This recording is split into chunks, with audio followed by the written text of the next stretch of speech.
ويسر لي أمري واحلل عقدة من لساني يفقهوا قولي أما بعد.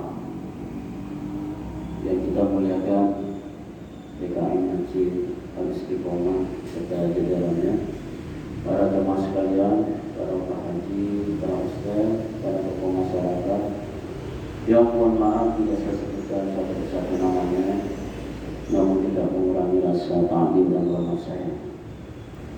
Puji syukur kehadirat Allah Subhanahu wa taala. Alhamdulillah di pagi dalam kondisi terang, ya alhamdulillah Allah masih memberikan kita nikmat iman, Islam, sehat walafiat, sehingganya kita dapat menjalankan aktivitas dan kewajiban kita, yakni sholat subuh berjamaah.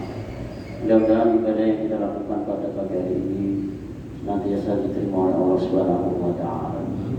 Salat dan salam semoga senantiasa tercurah bahkan pada uswah hasanah baginda Nabi besar Muhammad sallallahu alaihi wasallam, pada keluarganya, para sahabatnya, para tabi'in, juga kepada kita selaku umatnya yang alhamdulillah masih istiqomah menjalankan sunnah-sunnah beliau. Mudah-mudahan kita mendapatkan syafaatnya. Amin amin ya rabbal alamin. Jamaah sekalian yang dirahmati Allah Subhanahu wa taala, kita lanjutkan kajian kita Fathul Mu'in. Bismillahirrahmanirrahim. Qala al-musannif rahimahullahu taala wa nafa'ana bihi wa bi ulumihi wa bi ulumikum wa bi ulumi sa'iri ibadillahi sholihin ila an qala.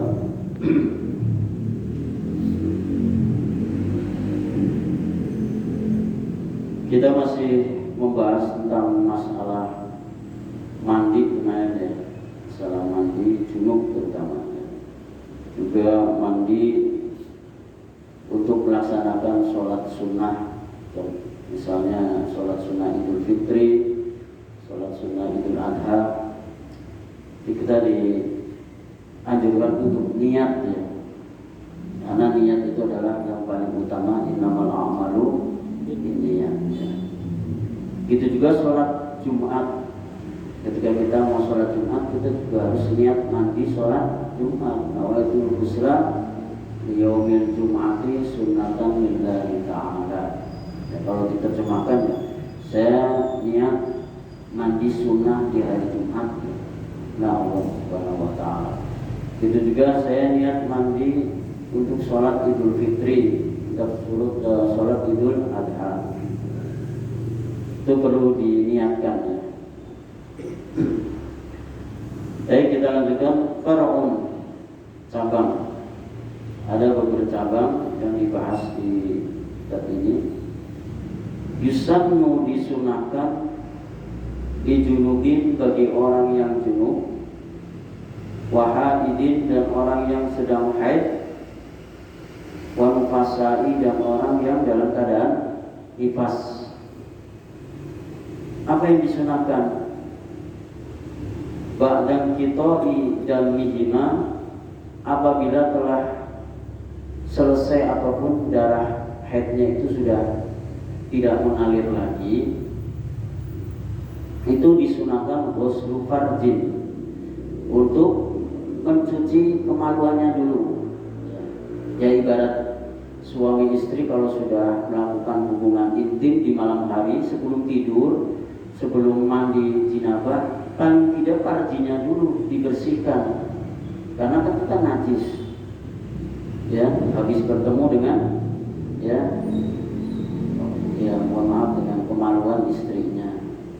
Jadi begitu selesai melakukan hubungan intim sebelum tidur, itu dicuci dulu, meskipun nanti di pagi hari sebelum subuh atau mungkin masih di waktu subuh, ya.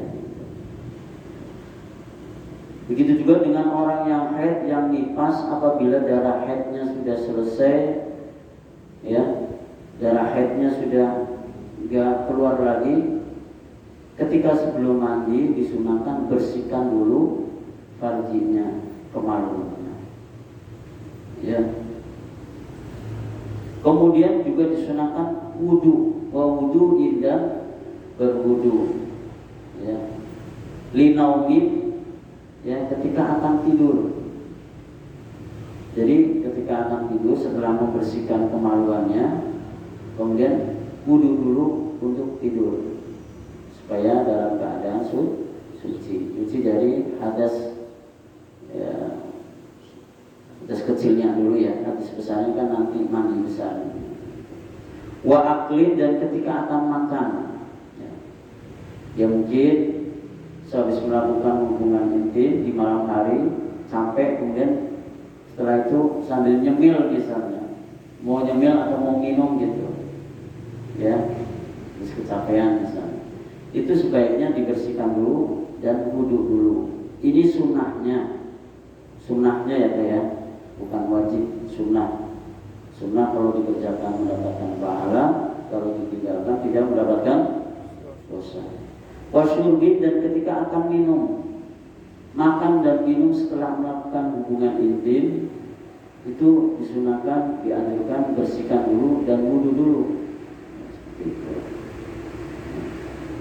Wa yukrahu, dan dimakruhkan fi'lu syai'in min dzalika, melakukan tadi ya, melakukan makan minum setelah melakukan hubungan intim tidak didahului dengan wudu, itu hukumnya makruh menurut mu'alif hadal kitab ini. Pengarang kitab ini mengatakan makruh orang yang habis melakukan hubungan intim ininya tidak dibersihkan dulu, tidak wudu dulu, langsung langsung minum dan makan buah-buahan, makan cemilan misalnya, itu dihukumi makruh oleh al-musannif, si pengarang kitab ini. Tapi makruhnya tidak makruh tahrim, masih makruh tanzim, artinya makruh yang masih dimaklumi. Mungkin untuk wudu dan untuk tiap kali itu setelah membersihkan ini oke, wudunya mungkin nggak sempat semburu-buru minum karena haus misalnya setelah melakukan hubungan intim itu. Oleh karenanya makruhnya tidak makruh tahrim tapi makruh tanzim, makruh yang masih ditolerir, ya, masih dimaklumi, masih diberikan dispensasi atau rukhsah. Wayang bayi, dan sepatutnya atau seharusnya alla yuzilu qoblal husli. Jadi sebaiknya tidak boleh memotong sebelum orang melakukan mandi hadas besar, itu tidak boleh memotong misalnya di sini sa'ron rambutnya, padahal rambutnya belum dimandiin setelah melakukan hubungan intim atau memiliki hadas besar. Au dhufran, atau misalnya memotong kukunya, ini juga ya seharusnya dihindari dulu.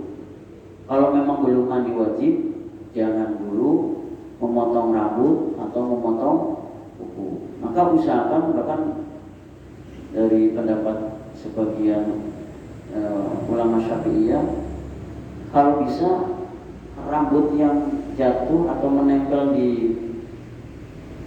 bantal ketika kita tidur, padahal semalamnya habis melakukan intim, itu kalau bisa diambil nanti dimandiin bareng, diniatin bareng, setelah basah baru kita buang. Begitu juga bagi seorang perempuan yang dalam keadaan haid atau nifas, itu seandainya ketika mensisir rambutnya, kemudian rambutnya rontok atau ada yang terlepas, itu kalau dia menemukan itu rambutnya dikumpulin dulu, ya. Kemudian nanti kalau sudah selesai haidnya atau nifasnya, rambut tersebut dimandikan secara bersamaan, diniati secara bareng-bareng. Karena menurut Imam Syafi'i, rambut ini juga termasuk bagian dari anggota tubuh kita. Coba bayangkan, seganteng apapun, secantik apapun orang, kalau nggak ada rambutnya kira-kira kelihatan cantik atau ganteng apa enggak? Pasti ada kurangnya. Justru rambut ini adalah mahkotanya kita, apalagi perempuan. Ya, sehingganya Imam Syafi'i, ya, dari sebagian ulama Syafi'i mengatakan Jadi kalau bisa rambutnya itu diambil, yang rontok, yang jatuh di tempat tidur, di bantal itu diambil. Itu nanti ketika akan mandi wajib sama-sama dibasahkan. Wakada daman, begitu juga ya. Ketika dalam ini kaitannya dengan orang yang haid tadi ya, orang yang haid tidak boleh mencukur rambut ya, tidak boleh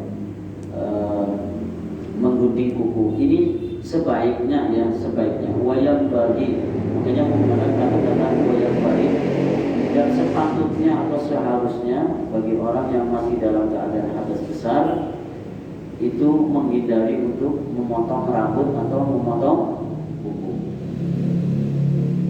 Li'anna dzalika, karena yang demikian itu yaridi fil akhirah, akan dikembalikan nanti di akhirat junuban, dalam keadaan junub. Jadi nanti rambut dan kuku yang kita potong saat kita masih dalam keadaan hadas besar, junub misalnya, nanti di akhirat akan dikembalikan kuku tadi, rambut itu dalam keadaan masih junub. Nanti kan belum sah istilahnya. Ya, di sini ada kata-kata yaridi fil akhirati junuban, akan dikembalikan kepada orang yang bersangkutan dalam keadaan masih junub, rambutnya masih belum sah atau belum dimandikan hadas besar. Kukunya juga demikian. Ya, ini mohon diperhatikan. Ini juga buat peringatan buat saya juga.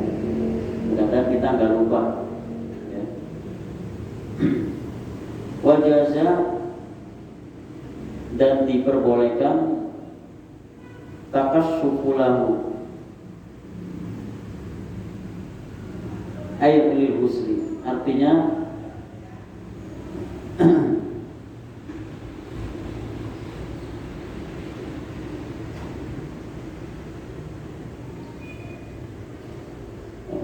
wajaza, dan diperbolehkan takassufulahu ayat lil husli, untuk membuka aurat ya seseorang lil husli ketika mandi. Boleh hukumnya kita ketika mandi aurat kita terbuka semuanya ya, boleh ya. Fi khulwatin, di tempat yang sepi, tapi harus di tempat yang sepi, seperti di kamar mandi kita dalam keadaan sendirian, itu boleh tertutup rapat. Au bihadratin ya, atau juga misalnya di muka umum juga nggak apa-apa ya. Man yazuzu nadrohu ila aurati, boleh juga kita ya mandi dalam keadaan terbuka aurat kita ya, yang bisa dilihat oleh orang lain. Misalnya dalam hal ini adalah kalau yang melihat itu adalah kazaujati, seperti suaminya. Kalau istrinya mandi dalam keadaan misalnya terbuka auratnya ya, itu hanya boleh dilihat oleh suaminya saja ya. Wa amati, dan amatnya, seandainya si suami ini punya amat. Amat itu dulu artinya itu pembantu tapi seperti istri gitu ya, yang boleh dijima gitu, yang boleh disetubuhi atau dipergauli ya. Dulu kan zaman sebelum Islam ya, istilah budak, istilah amat itu kan ya. Amat kalau sudah dibeli oleh tuannya berarti boleh diapain aja, boleh diperas tenaganya untuk bekerja ya, membersihkan rumah, tapi juga bisa dipergauli. Bagaimana misalnya mandinya seperti kolam renang misalnya yang terjadi masyarakat kita ya. Ketika di kolam renang itu kan yang melihat secara umum, orang bisa lihat semuanya, apalagi misalnya terbuka auratnya, ataupun misalnya nggak terbuka auratnya tapi paling tidak lekuk tubuhnya itu terlihat jelas oleh lawan jenis yang bukan muhrimnya. Nah ini juga seperti ini sih dosa ya, karena secara tidak langsung memperlihatkan lekuk tubuhnya. meskipun tidak secara vulgar ya, terbuka, tapi dari pakaian yang digunakan oleh orang tersebut ya bisa menimbulkan munculnya syahwat bagi lain jenis. Ini yang terjadi di kita ya, misalnya di kolam renang, di pantai misalnya seperti itu ya. Karena sudah basah, bajunya nempel, sudah bajunya ketat nempel lagi ya, sudah kelihatan semuanya. Wasatru afdalu, sedangkan menutupi aurat dalam keadaan mandi itu lebih baik. Seandainya meskipun dilihat oleh suami, ya tetap aja kalau bisa mah suami nggak usah liatin gitu, kecuali kalau mandinya berduaan di kamar mandi misalnya, itu nggak jadi masalah. Tapi kalau misalnya masing-masing, lebih baik menutup aurat itu lebih baik daripada membukanya atau misalnya dalam keadaan mandi di tempat yang terbuka yang bisa dilihat oleh orang lain maupun oleh suaminya. Wa haruma, dan haram ingkana summa yahrumu nadru ilaiha, apalagi kalau yang melihat ini adalah bukan muhrimnya, jelas hukumnya haram. Misalnya mandi dalam keadaan telanjang bulat tapi dilihat oleh orang lain misalnya, ini hukumnya jelas haram. Orang yang melakukan hal tersebut dihukumi haram secara qat'i, secara jelas. Kama haruma, sebagaimana diharamkan fil khulwati, misalnya mandi dalam keadaan di tempat yang sepi, itu juga haram ya, kecuali ila hajatin, kecuali karena hajat. Meskipun di tempat sepi kita sudah mengira kayaknya nggak ada orang nih, saya mandi di sini. Di tempat terbuka yang mungkin tempat itu baru kita singgahi atau baru kita jelajahi misalnya. Kita punya perkiraan kayaknya saya mandi di sini, di sungai ini telanjang kayaknya juga nggak apa-apa nih, nggak ada yang lihat gitu. Nah kalau kita punya dugaan, punya sangkaan bahwa tidak ada satupun orang yang melihat, itu baru diperbolehkan ya, itu boleh dilakukan. Wa kullu fiha lil adna, dan dihalalkan ya dalam masalah kulwah, mandi dalam posisi di tempat yang sepi itu li adna auradin ya, jika memang ada hajat yang sangat mendesak ya, ada hajat yang sangat mendesak misalnya. Sebab kalau misalnya saya mandi di tempat terbuka yang punya dugaan bahwa itu nggak ada orang sama sekali yang akan melihat, itu kemudian dilepas bajunya semuanya ya, karena hajat, karena kalau saya mandi kemudian pakai pakaian itu sedang saya nggak ada pakaian lagi, maka saya jadi susah untuk menggantinya, maka boleh mandi dalam keadaan telanjang di tempat yang sepi, itu menjadi boleh ya.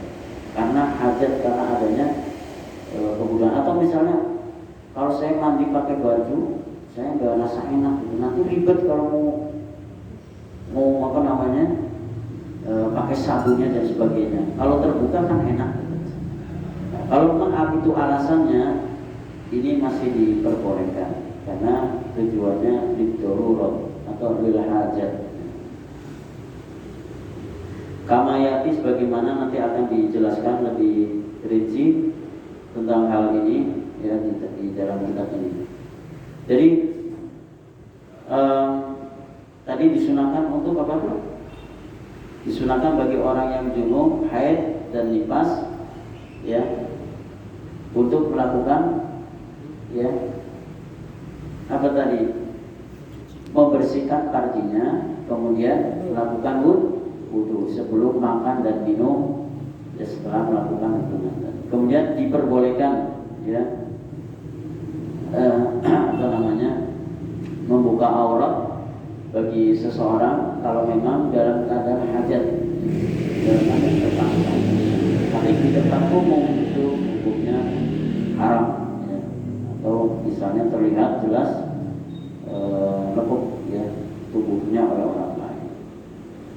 Wasaniha, yang kedua, ayat as-sani syurutis sholat. Yang kedua tentang syarat-syarat sholat. Syarat-syarat sholat antara lain, yang pertama adalah taharatu badani, itu harus bersih, harus suci badannya, ya.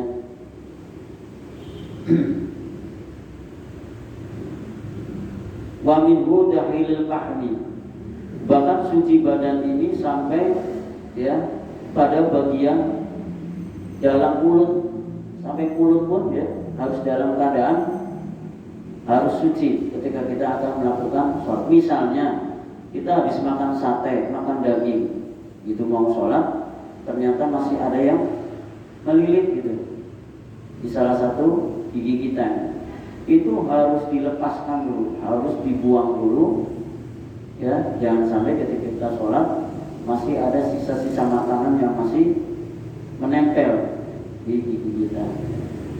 Makanya dalam hal ini para ulama memberikan, bahkan ada yang menyatakan boleh ketika kita makan di waktu maghrib kemudian kita nggak wudhu lagi untuk sholat isanya, itu boleh kalau memang hanya nyemil dan minum, dan kemudian kita punya dugaan kayaknya tidak ada yang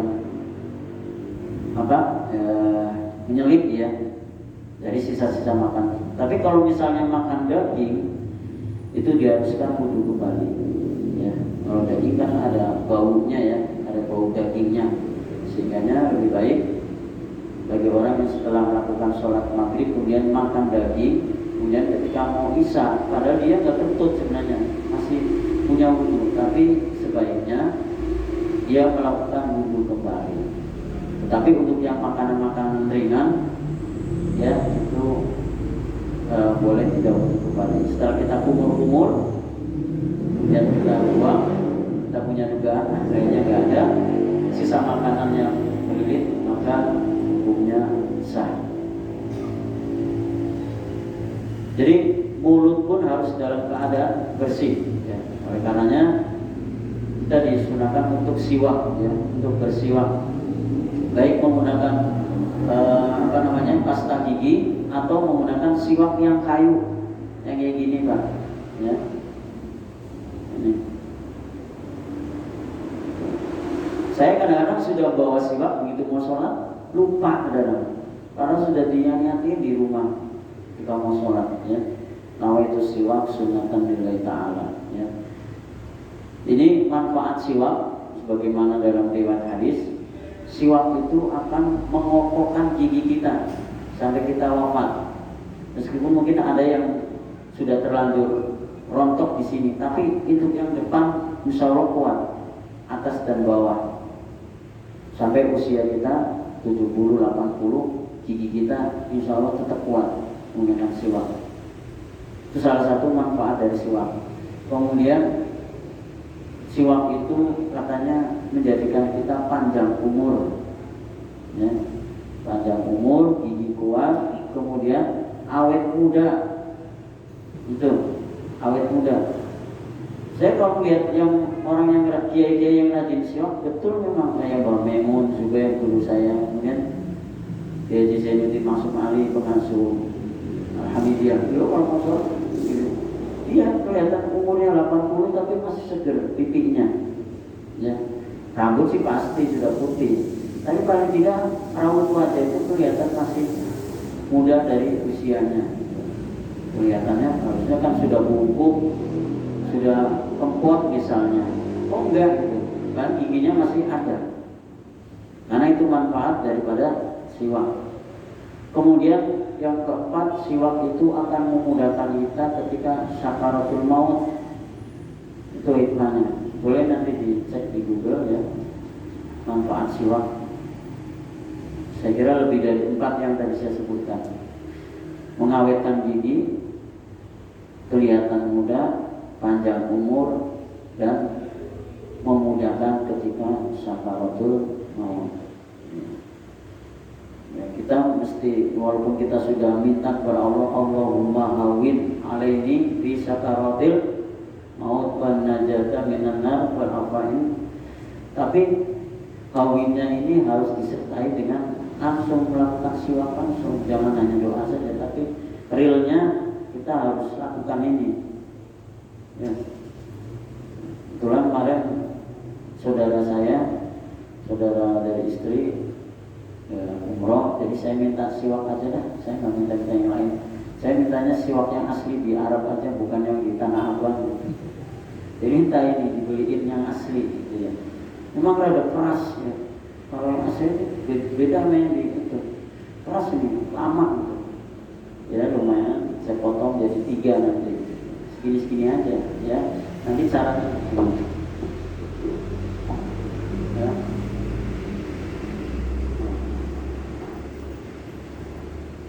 Begitu aja. Memang rasanya awal-awalnya sepak gitu ya, awalnya sepak, tapi nanti kalau sudah terbiasa nggak apa-apa, enak gitu, ya, biasa aja.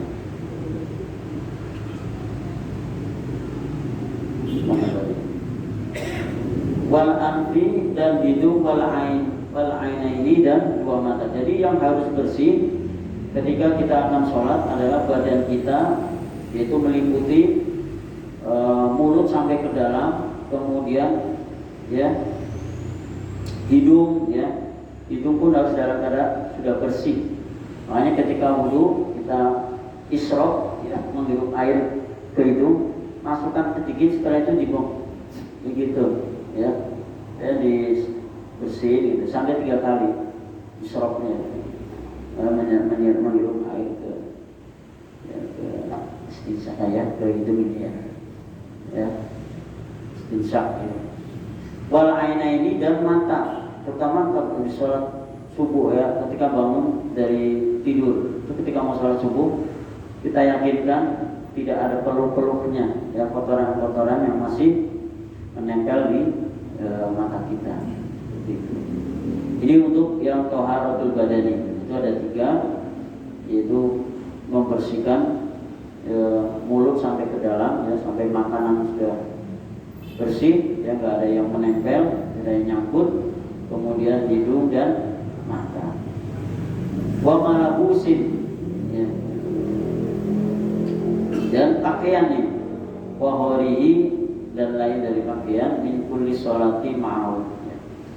Jadi pakaian yang pakaian harus dalam keadaan bersih. Kita yakin, ya, bahwa baju yang kita gunakan untuk sholat ini sudah dalam keadaan bersih, apalagi sudah cuci, sudah disetrika, ya, diberikan minyak wangi. Jadi kalau misalnya ada orang sholat, kemudian di tengah perjalanan ternyata bajunya terkena misalnya ya kotoran ayam misalnya, menempel di bagian belakang. Sedangkan dia dalam kondisi sudah sholat, bahkan sholatnya sudah selesai. Bagaimana orang yang dalam keadaan sudah sholat, tapi ternyata setelah sholat dia baru melihat, oh ada bekas noda misalnya, kotoran gitu. Jadi bagaimana? Kalau misalnya melihat kotoran ataupun noda itu setelah selesainya sholat, berarti sholatnya menjadi sah. Ya. Tapi kalau sebelum sholat, apalagi di tengah-tengah sholat, kemudian misalnya kejatuhan cicak misalnya, kotoran cicak misalnya, atau kotoran burung misalnya, masjidnya terbuka misalnya, dengan jelas jatuh di bagian pakaiannya misalnya, sholatnya belum selesai, berarti sholat tersebut harus digugurkan atau harus dibatalkan, kecuali kalau di rakaat terakhir lagi tahiyat terakhir tiba-tiba ya ada kotoran binatang jatuh dari atas, misalnya jatuh di sini, tapi di rakaat terakhir atau menjelang salam. Nah, kalau ini lebih baik lanjutkan saja, karena ini sudah hitungannya sudah akhir, sudah menjelang akhir, atau sholat itu akan berakhir, akan selesai. Walau nasiyan atau jahilan, meskipun dia lupa atau misalnya memang nggak tahu ya bahwa pakaian yang digunakan untuk sholatnya itu ternyata ada kotorannya nanahnya. Ya, bagi orang yang bisulan misalnya, dia lupa pernah bisulnya misalnya pecah sedikit, ya, keluar nanahnya, tapi dia anggapnya mungkin ini bukan nanah gitu ya, posisinya dari belakang. Kemudian baju itu ditaruh, setelah ditaruh dipakai lagi untuk sholat, dan dia tidak tahu kalau itu adalah bekas nanah misalnya.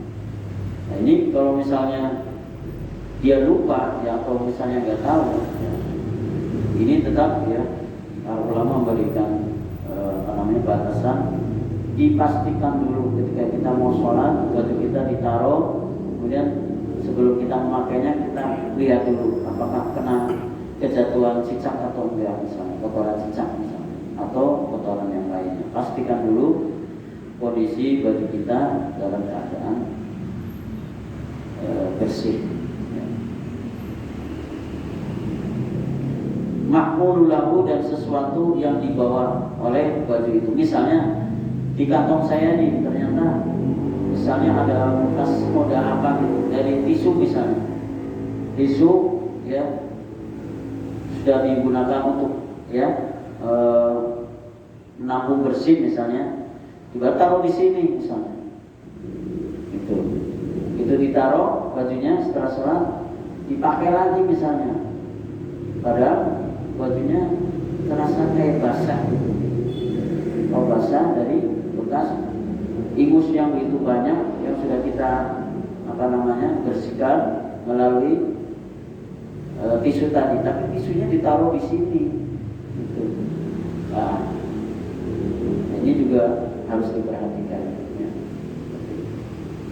Masih ada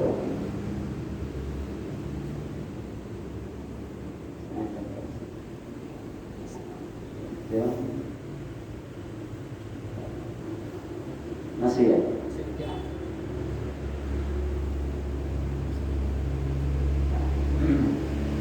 Kemudian berikutnya adalah wa makani, dan tempat yang digunakan untuk sholat juga harus dalam keadaan bersih ya. Kalau kita sholat di rumah, pastikan tempat yang biasa digunakan untuk sholat itu sudah kita yakini bersih ya, sudah dipel ya. Kemudian sajadah ataupun karpet yang digunakan untuk sholat di masjid, di mushola, dan sajadah itu pastikan sudah dalam keadaan sudah bersih ya. Yusolabihi, bagi orang yang sholat di dalam tempat sholat tersebut, masjid, mushola, maupun ketika dia sholat di rumahnya, pastikan harus dalam keadaan bersih.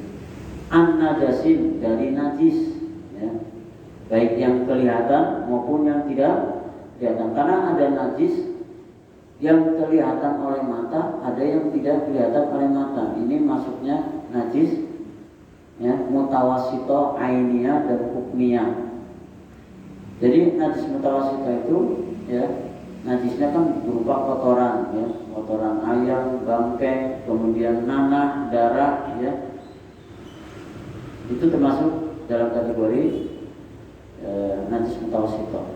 Terkadang najis mutawasito ini ada yang tidak kelihatan, tapi kita merasakan najisnya kira-kira ada gitu, ada di sini sekitar sini. Cuma karena mungkin sudah kering, seperti halnya misalnya mungkin di tempat kita, di rumah kita ya, tempat yang biasa untuk sholat, pernah dikencingin oleh anak kita nggak tahu dan belum sempat dibersihin ya, sehingga kita merasakan kok ada bau pesing nih, kok bau kencing di area sini, tapi bentuknya nggak ada, bentuk air seninya sudah nggak ada, karena sudah mengerim. Ini namanya mutawasito hukmiyah, najis yang kita yakini adanya tetapi tidak kelihatan wujudnya, itu namanya mutawasito hukmiyah.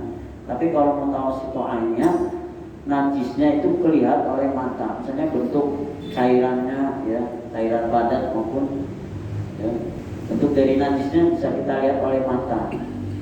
Tapi kalau hukmiyah hanya dirasakan oleh indera penciuman tetapi wujudnya nggak ada. Itu bedanya mutawasito najis mutawassithah hukmiyah dan najis mutawassithah ainiyah. Ainun kan dari mata, berarti bisa dilihat oleh mata bentuk. Najis yang hukmiyah tidak bisa dilihat, hanya bisa dirasakan oleh indera penciuman saja bahwa najisnya ada di sini.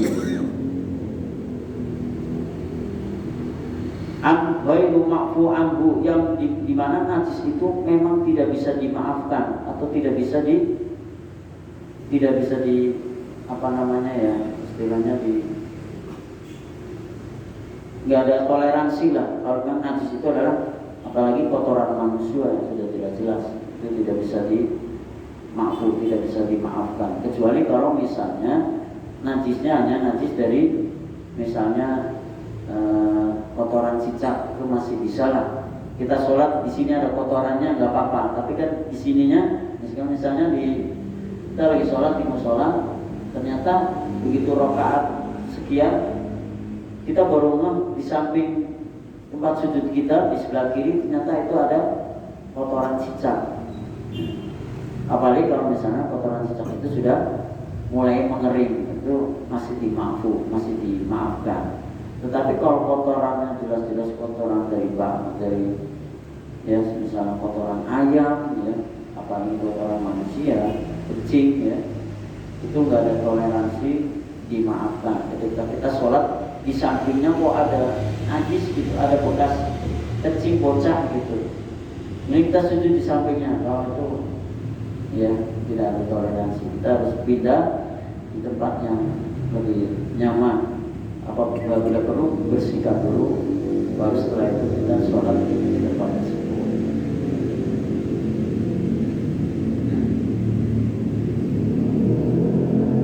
Bala tasihu, maka tidak sah sholat seseorang biwujudihi dengan adanya najis tersebut.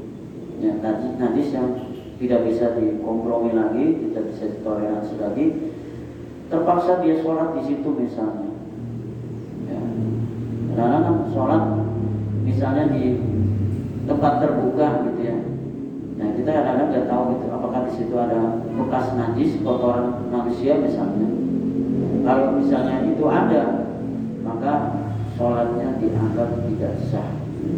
Au yakunihi mubtilan, au bikaunihi mubtilan, maka secara tidak langsung sholat tersebut dihukumi batal bagi orang yang melakukan sholat di sampingnya atau tempatnya itu jelas-jelas ada bekas kotoran, yang kotoran itu tidak bisa dimaafu atau tidak dimaafkan, tidak bisa ditoleransi lagi. Di qaulihi ta'ala wa thiyabaka fatahhir, maka ketika dalam keadaan sholat, siyabaka artinya baju kita, fatahhir harus dalam keadaan dalam keadaan bersih. Ini diambil dari surat Al-Mudassir ya. Surat Al-Mudassir ayat 4. Wasiyabaka fatahhir, dan hendaknya pakaianmu ketika melakukan ibadah sholat fatahhir, ya dalam keadaan suci. Wali khobarin as-sayhaini, begitu juga ada informasi hadis terkait dengan masalah tadi ya, dari Bukhari Muslim ya, ini ada hadis menyatakan tentang ya kesahihan ataupun kesahan dalam melakukan ibadah, terutama tempat itu harus dalam keadaan suci dan bersih dari najis, ya kotoran dan sebagainya. Cukup? Ya. Sudah 5:30 ya. Tidak ada pertanyaan Pak? Cukup? Jadi kalau ada pertanyaan, mungkin hanya satu saja. Mau nanya Tad? Ya silakan. Kalau misalkan kita bersin dalam melaksanakan sholat, kita bersin, kita sambil jaga tisu atau selampe. Nah di situ mengeluarkan najisnya atau berupa air liur atau berupa ingus, terus nanti kita kantongin lagi tuh, hukumnya kalau misalkan pas lagi sholat itu gimana Tad? Baik, Kalau misalnya bagi orang yang sedang flu berat ya, flu berat melakukan sholat berjamaah atau sholat sendirian, itu ketika dia menahan bersihnya atau menghilangkan bersihnya meler gitu ya, karena flu berat ya, karena berupa cairan putih gitu ya, itu boleh cukup dibersihkan dari ujungnya. Kalau misalnya tidak menggunakan apa itu, slayer ya, ini nih, selempangan atau gini. Nah, kalau ketika sholatnya menggunakan selempangan ini yang ada di leher, itu bisa digunakan untuk ini, gitu. Atau kalau enggak berarti di penghujung ini, yang gitu aja. Tapi kalau misalnya dibarengi dengan yang hijau-hijaunya itu, nah ini, karena itu kotor. Nah, kalau itu sebaiknya dibatalkan sholatnya di ini. Tapi kalau hanya sekedar cairan putihnya saja, meler saja, ya, flu berat, itu boleh kita membersihkannya atau menyetop ya aliran tadi cukup dengan begini aja, gitu, di penghujung ini. Kalau itu masih bukan najis ya, yang mengatakan bukan najis. Tapi kalau sudah berupa yang hijau-hijaunya, mohon maaf ya, kotorannya, nah itu yang berkata. Apalagi disertai dengan adanya darah misalnya, ternyata kalau bersih muncul ngalir darahnya atau setengah mimisan misalnya, itu jelas menjadi batal. Dan gerakannya jangan sampai 3 kali ya, tidaknya sekali, 2 kali, jangan sampai berkali-kali kita disibukkan membersihkan ingus kita, karena ini bisa membuat kita nggak khusyuk, konsentrasi kita dalam ibadah. Makanya ketika bapak sekalian, ketika sholat kemudian gatal garuk-garuk, itu dianjurkan 1 jari ya. Kalau bagian kanan yang kanan itu kayak gini. Jadi jangan lebih dari 3. Kalau lebih dari 3 gerakan ini menurut Imam Syafi'i batal. Kalau mau garuk pakai jari 1, kayak gini aja terus. 1 sampai berapa kali, sampai lecet pun nggak apa-apa ya, nggak batal. Penting jari 1. Cukup? Baik, demikian apa yang saya sampaikan. Seandainya itu benar, itu semata-mata datangnya dari Allah Subhanahu wa Ta'ala. Jika ada kekhilafan dan kesalahan, ini murni karena kekurangan saya. Wallahul muwaffiq ila aqwamit thoriq. Wassalamualaikum warahmatullahi wabarakatuh.